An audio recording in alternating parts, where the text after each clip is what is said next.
du type NP te rend R. Alors A est équivalent à cette matrice.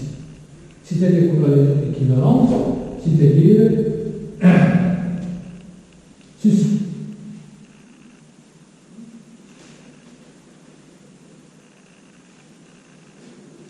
C'est-à-dire, il existe une matrice inversible,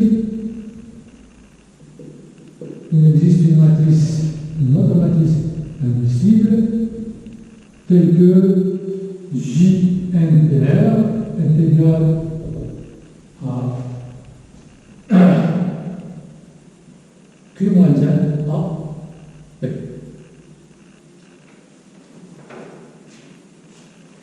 Et après, on va essayer de démontrer ce résultat. La preuve.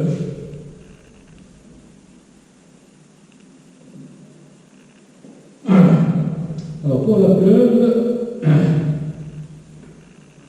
A, c'est une matrice. Donc là, pour montrer que ces deux matrices sont équivalentes, après la remarque prime que nous avons faite, il suffit de montrer qu'elles représentent la même application linéaire. Alors, on va considérer une application linéaire associée à F. Alors, souvent, on considère l'application canoniquement associée à A. C'est quoi l'application canoniquement associée à A? C'est l'application qui parle de N. Alors, puisqu'il est A, c'est une matrice qui a donné N et P, voilà. Donc, il part d'un espace de dimension P vers un espace de dimension N.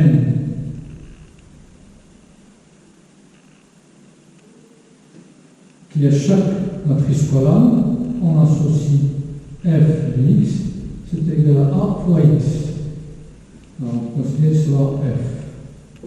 Alors, cette application s'appelle l'application canoniquement associée à A. Alors, tout d'abord, on a la matrice de F relativement aux bases canoniques, la base canonique de celui-là, et la base canonique de celui-là, c'est A. C'est pourquoi on appelle, je pense que vous avez ça vu, vous l'avez vu dans la première partie. Ça, c'est ce qu'on appelle l'application linéaire canoniquement associée à A.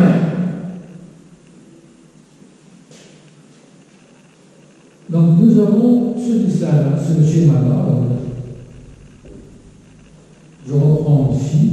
Là, l'ensemble des matrices colonnes munies de la base canonique. Alors, je rappelle ici BP, c'est la base canonique,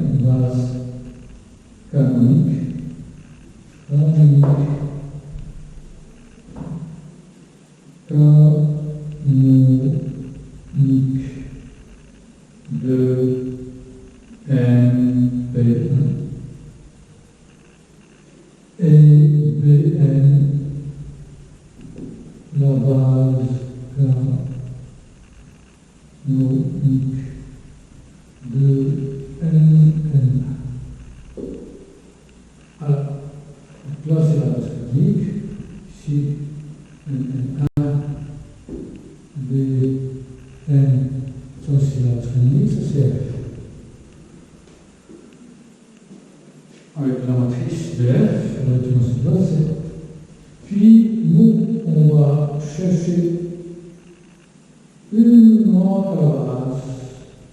On va nommer BP'.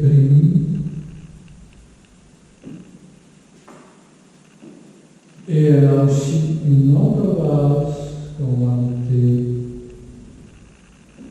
BN'. Et toujours c'est F, de telle sorte que la matrice ici soit J. Donc ici, la matrice c'est A. Ici, la matrice doit être JNP. JNPR, je rappelle, c'est 1, 1, 1 ici et des 0 partout.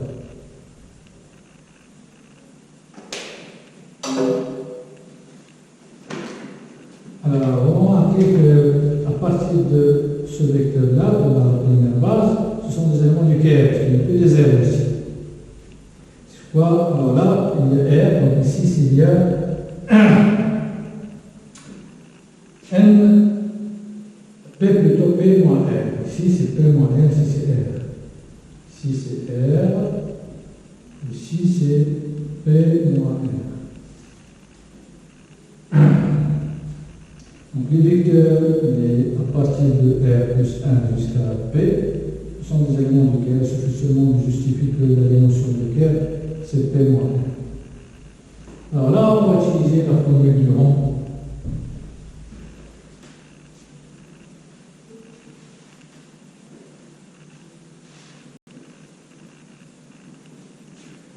Alors, formule du rang nous dit que la dimension de Kerr de F, dimension de Kerr de F ici, c'est égale à la dimension de cet espace.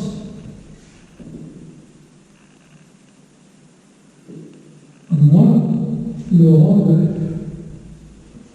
Alors, dans le second cas, ça c'est P, et le rang de F c'est R. Car A, c'est les maths de F, donc le rang de A, c'est le rang de F. C'est R. Donc le DL est la dimension P moins R. Je considère une base dessus, soit UR plus 1, UR plus 2, UT, une base de Kerr de F. Donc on a trouvé quelques vecteurs de cette famille. C'est à partir de R plus 1. Ce sont, jusqu'à P, ce sont les éléments, les bases de Kerr. Il nous reste ce R vecteur. Alors là, on va utiliser R de base incomplète, on va la compléter en base. De manière différente, on n'a pas de contrainte sur le premier vecteur. Alors là, donc, puisque c'est une base de Kerr, donc c'est une famille libre de NP. Théorème de la base complète nous dit que si nous avons une famille libre, on peut toujours la compléter à une base. Donc là, je dis si je peux trouver un vecteur Q1 jusqu'à QR, des éléments de N et 1, tels que la famille P, P', qui est égale à Q1, IR plus 1, IP, soit base de N de 1.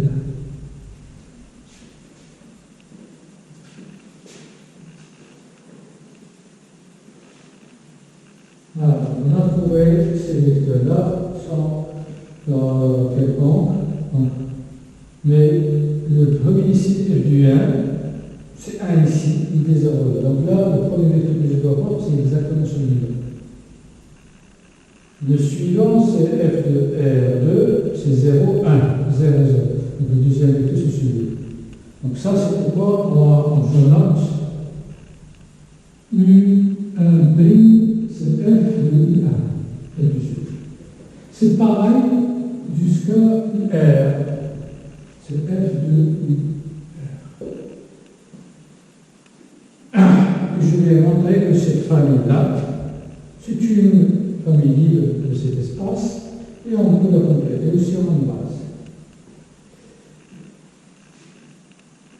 Alors, pour montrer que c'est une famille libre, nous allons soit la méthode des alpha, soit utiliser un résultat de cours. Alors là, nous avons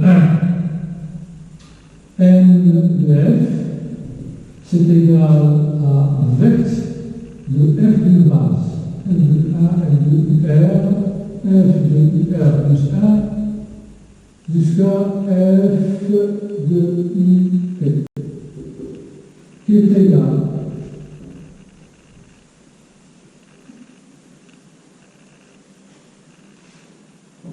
alors là, ce sont des zéros, parce que ce sont des éléments du Kerr. Donc c'est vecte f de A jusqu'à f de R.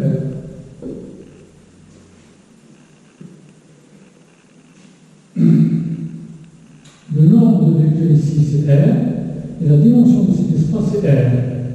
Alors on va nommer cette famille L.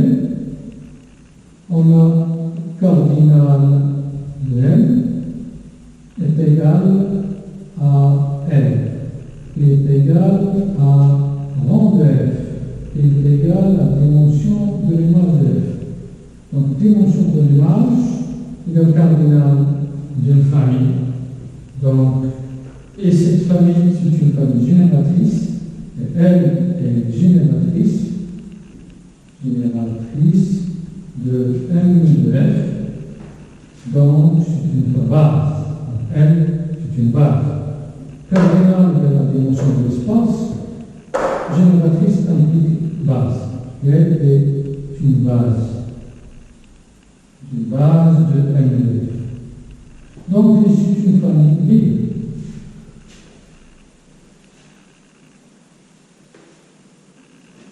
Base de M de F, bien sûr, M de F est inclus dans MN1.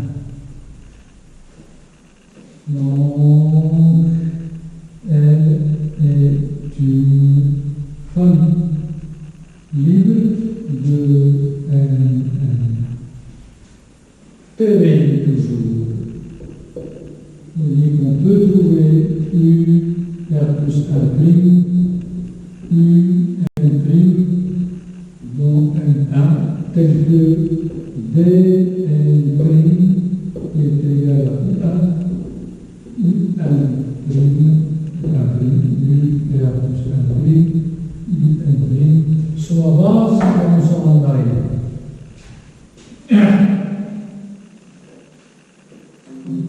Soit base de Mn. Voilà. Et la matrice de F relativement à ces deux bases, BP, Bn. Donc ici on va faire F de U1, F de UR, F de UR plus 1, jusqu'à F de UP. Bon, je vais écrire. J'espère qu'elle soit claire. Alors là, jusqu'à F de UP. Ce sont les éléments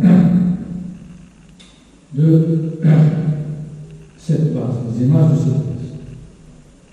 On va les exprimer dans cette base. Là, c'est U1 prime jusqu'à UR prime, UR plus 1 prime, UN prime. Ça, c'est exactement U1 prime.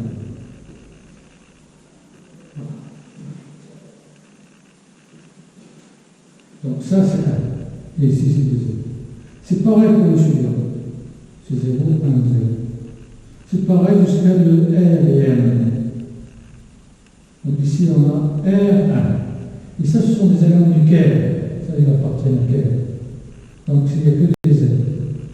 Ici, bien sûr, il n'y a que des Z. Il y a aussi des Z. Et ça, c'est exactement JL.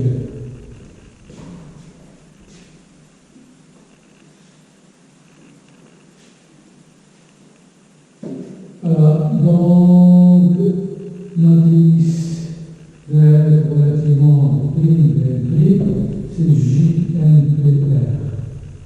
D'où A et JNPR sont équivalentes.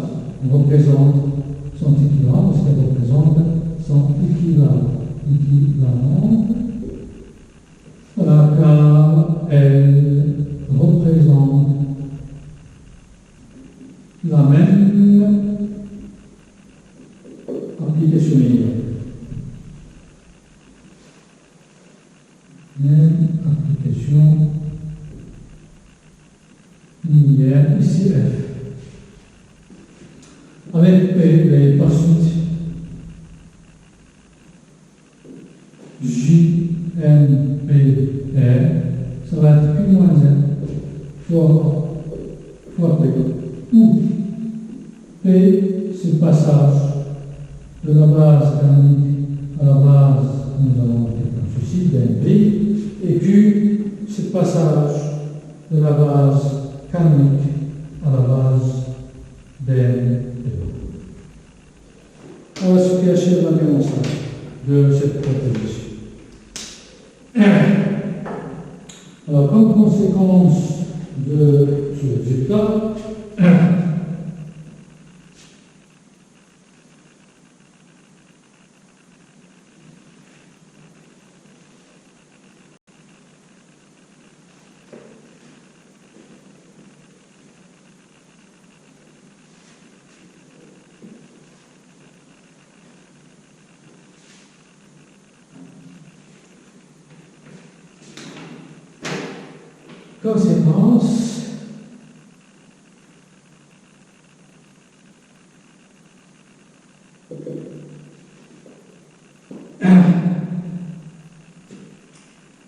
c'est que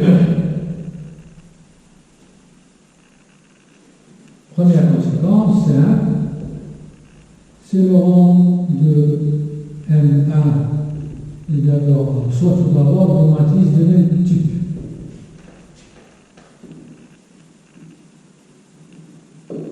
Si le rang de M1 est égal au rang de M2, alors ils sont équivalents. Alors, N2 est égal à Q moins Z fois N1, donc ils sont équivalents, sont deux. D'où maintenant l'équivalence. Le rang de M1 égale au rang de M2, si seulement si M1 est équivalent à M2.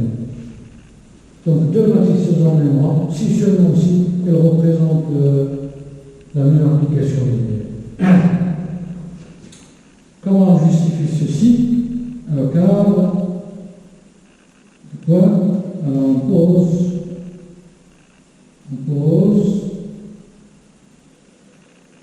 le R égale le rang commun de M1 qui est aussi le rang de M2.